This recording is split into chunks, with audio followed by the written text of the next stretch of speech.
Bienvenidos y bienvenidas a este podcast llamado Cuestionar para Avanzar. Soy el psicoanalista Emanuel Melgar y hoy 3 de mayo del 2023, en este tercer desencuentro, hablaré sobre la palabra clave, la esencia fundamental de donde parte el psicoanálisis y todas las interpretaciones que he dado, que doy y que daré sobre diferentes temas. Me refiero al inconsciente, qué es, cómo opera en cada uno en sus diferentes formas en la cotidianidad. Como ya he mencionado, este espacio es para pensar, dudar y cuestionarse. A nivel de conocimiento, en última instancia, cuestiones netamente intelectuales. Porque hago una articulación de un saber sobre el psicoanálisis, tomando en cuenta cuestiones sociológicas, culturales, filosóficas y muchas más. Por esa razón, si gustan o si conocen a alguien que sea estudiante de psicología, medicina, o que sea un intelectual o un curioso, puedan compartir este espacio y seguirme en mis redes sociales, donde subo diverso contenido en TikTok, Facebook, Instagram, por aquí por YouTube y Spotify. Pero también es un espacio para movilizar a aquellas personas que les interese iniciar su análisis, para tratar sus problemas psicológicos que le están causando un malestar en su vida cotidiana. Pueden agendar su sesión al WhatsApp 753 57 222.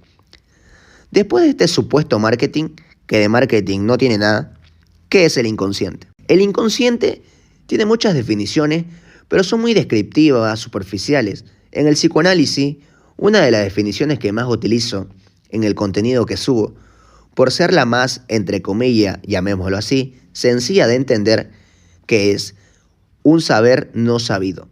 Es decir, un saber sobre la historia particular de sufrimiento, pero que no se sabe que la sé. La forma para acceder a ese saber es por el psicoanálisis. ¿Pero por qué? ¿Por qué no se puede de otra forma?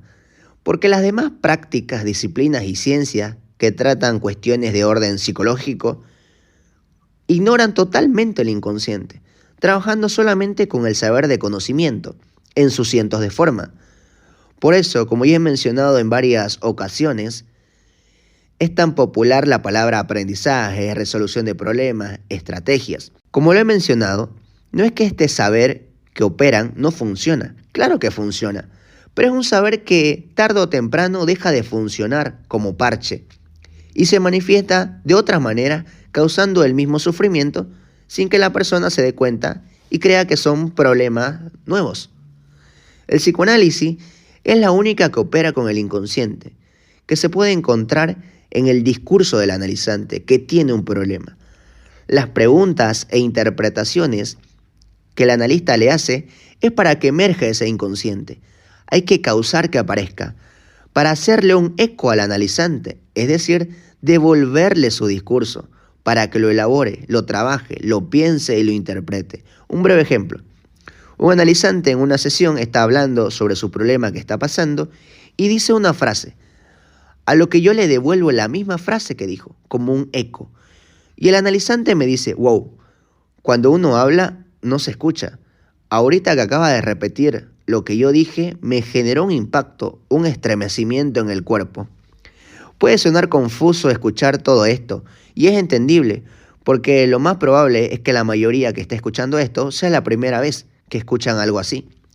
Y dos, porque es demasiado complejo, no es de sencillo entendimiento.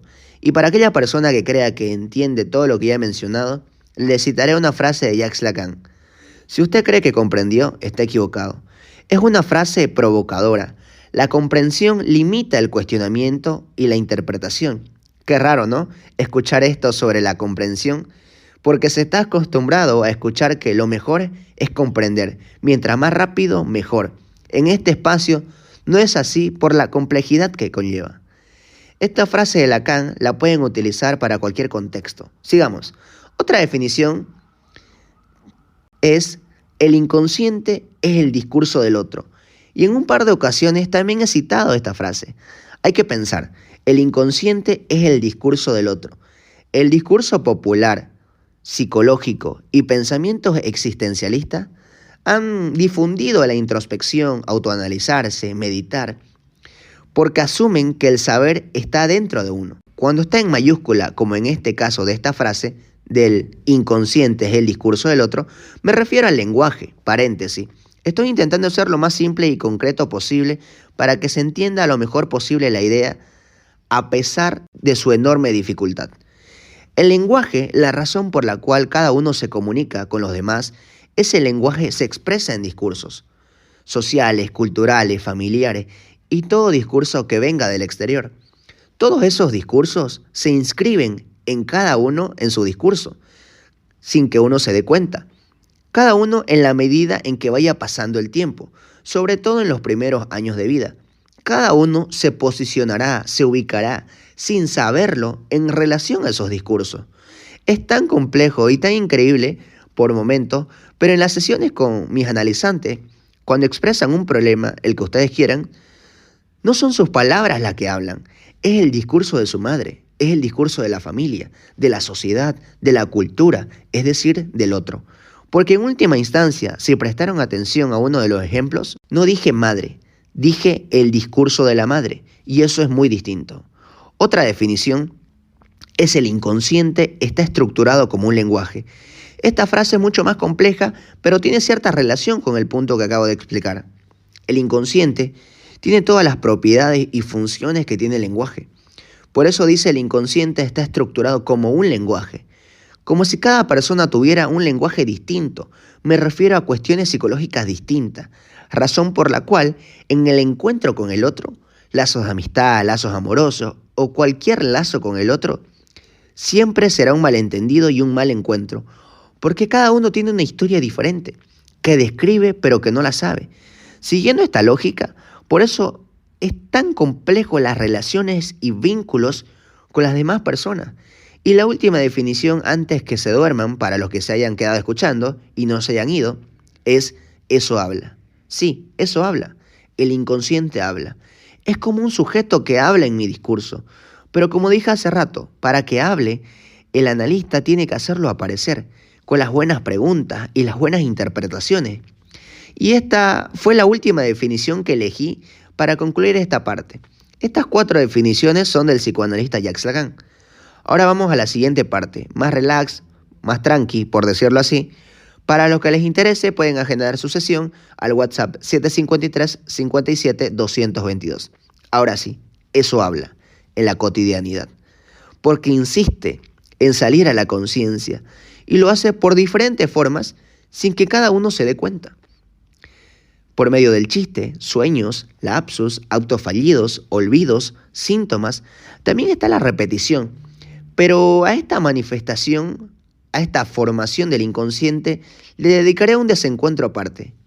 Ya verán por qué. Los textos más importantes sobre este tipo de temas son los que escribió Sigmund Freud a principios del siglo XX. El chiste y la relación con el inconsciente, la psicopatología de la vida cotidiana y para mí, el libro más importante que escribió Freud, La interpretación de los sueños. Como son varios puntos, intentaré sintetizar cada uno para que se entienda bien la idea. El chiste, esta forma tan cotidiana y tan utilizada, tiene mucho que ver con el inconsciente. El chiste es una formación del inconsciente. Aunque parezca una banalidad, el chiste expresa más de lo que quiso decir. Expresa una verdad que no se puede entender de buenas a primera. Es una verdad disfrazada, que se asoma a la conciencia. Una verdad que tiene que ver con la historia particular del que lo enuncia. El lapsus, es decir, una palabra por otra, es la insistencia más rápida y fugaz del inconsciente. No son equívocos inocentes, son equívocos interpretables, porque esa palabra que se dijo sin querer decirla, está estructurada, es decir, formada de una complejidad de recuerdos, sensaciones, pensamientos, de una cadena de discursos y de palabras que hablan de su historia sufriente. Los olvidos, esta formación que puede ser engañosa porque se la pasa muy desapercibida, cuando en realidad puede ser interpretable. ¿Por qué justo esa persona, siempre que tiene que llegar temprano, pasa algo y llega tarde? Por más que los contratiempos sean reales, eso no importa. Lo que importa es la estructura de ese olvido. ¿Qué quiere decir? Es mucho más complejo que hacer una interpretación salvaje, es decir, suponer algo sin una elaboración. Para los que están tomando atención a lo que voy diciendo, es demasiado complejo la estructura del sufrimiento y de los problemas, Puede ser más complejo y denso, pero es necesario porque no son aspectos banales y sin sentido o con un sentido absurdo. Continúo. El acto fallido. El hacer un acto por otro. Aquí se empieza a poner más áspera la cuestión porque ¿cuántos de aquí no han realizado un acto diferente al que querían y luego se lamentaron? Donde la famosa y prestigiosa popularidad que le ha dado la sociedad a la palabra voluntad muestra realmente lo frágil que es. Si cada uno se pone a pensar, las infinidades de veces que no hicieron lo que querían hacer, porque el dominio de todo lo mencionado, más aún en el acto fallido, es el deseo. El deseo inconsciente es el que hace de las suyas. Es un excelente ejemplo, bastante explícito, para que se den cuenta que somos sujetos divididos. Y vamos al último punto, al más espeso y complejo, el síntoma. El síntoma tiene muchas definiciones en diferentes campos del saber. En el psicoanálisis también hay muchas definiciones, pero daré la más entendible y la más coherente para este caso. El síntoma es aquello que se va estructurando inconscientemente desde la infancia y que se manifestará en la adultez, como por ejemplo, tener siempre el mismo tipo de parejas, tener miedo a ciertas figuras de autoridad, malestares en el cuerpo, con la imagen, lo que se conoce popularmente como autoestima. Pero esta formación se repite una y otra vez de diferentes formas en el tiempo, padeciéndolo en ciertos lugares donde se esté. Y diré algo más, este síntoma o síntomas que cada uno padece, en algunos casos es llevadero, en otros es lamentable. Es el mejor intento que cada uno hizo, es decir, que elaboró en función a su desgracia. Me refiero a los discursos y deseos del otro en las vivencias que cada uno tuvo en su vida, sobre todo de los primeros años.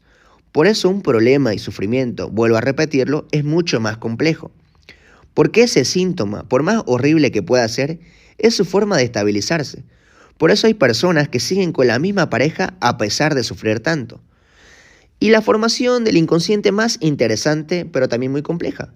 Pero es más interesante, los sueños. Les tiro un dato. Antes de Freud, muchísimos autores en diferentes campos habían estudiado los sueños, su causalidad y el factor simbólico. Jacques Lacan dice, Freud fue el primer autor que dice que el sueño habla. Eso habla, porque es una formación del inconsciente. Intentar explicar la riqueza de los sueños. Un sueño, el que ustedes quieran, expresa un deseo inconsciente. Y antes que alguien esté pensando ¿qué? ¿Cómo? Yo la otra vez soñaba que mi padre se moría y yo lo amo a mi padre. Usted está hablando cosas sin sentido. Un rato, vamos despacio. No es tan literal. El deseo inconsciente es demasiado complejo. Lo explicaré. Todo sueño viene encubierto, viene, digámoslo así, camuflado. No necesariamente es tan literal. Todo sueño está estructurado, formado, tomen atención, si quieren, contenidos infantiles con su toque de vivencias presentes. El sueño es una elaboración bastante compleja de entender, pero podríamos decir que toma un objeto, un suceso problemático o algo que se haya vivenciado recientemente, por más absurdo que sea, y eso se conecta con uno o varios contenidos infantiles. Hay muchos puntos para hablar de los sueños, hablaré de algunos, y videos futuros volveré a retomar el tema. Lo que importa de los sueños, o mejor dicho, lo que uno recuerda del sueño, es qué palabras utiliza para hacer referencia a ese sueño. Eso es importante, porque la función de la palabra expresa más de lo que se dijo y se escabulle en el discurso que uno dice, en el campo del lenguaje, por eso es tan complejo. Un sueño puede expresar muchos contenidos infantiles en función a algo actual, o un sueño puede tener un solo contenido infantil y puede expresar varios contenidos de la actualidad. Daré un ejemplo de uno de los casos que menciona Freud en su texto En la interpretación de los sueños, que cuando lo leí hace varios años quedé maravillado. Le resumiré, porque es un poco largo. Una mujer tenía 2 sobrinos. Su sobrino favorito había fallecido. Pasa un tiempo después de la muerte y se sueña que su sobrino, el que está vivo, que no es su favorito, pero que también ama mucho, fallece. A lo que esta mujer va y es atendida por Freud y le dice, si todo sueño es un deseo inconsciente, yo no deseo que él fallezca. Entonces Freud la atiende e interpreta su sueño. Y ella comenta todo lo que recuerda del sueño y a las preguntas que le va haciendo, las lagunas que tiene del sueño, las empieza a construir. Es decir, da una respuesta de lo que cree que pasó en el sueño. Y resulta que si su sobrino fallecía, en el velorio vendría a consolarla su expareja, que amaba tanto, que coincidía casi con la fecha de la muerte de su sobrino cuando habían terminado. Es decir, el deseo inconsciente, como pudieron escuchar, se elaboró de esa forma, pero expresa algo totalmente distinto a lo que se creía. En este caso, esta mujer soñó eso porque quería ver a su expareja. Por eso, todo sueño es muy complejo para interpretarlo. La lupa para hacerlo es que es una formación del inconsciente. Y aquí termina el tercer desencuentro. Ojalá los haga pensar y cuestionar estos puntos en relación a su historia. La idea, como lo he dicho, no es que me crean. La idea es provocarla, para que haga el intento de salir de ese sentido común, tan cómodo y banal. Nos vemos en el siguiente desencuentro. Hago un breve adelanto para el siguiente. La pregunta a cuestionarse no es quién soy. La pregunta a cuestionarse es quién no soy.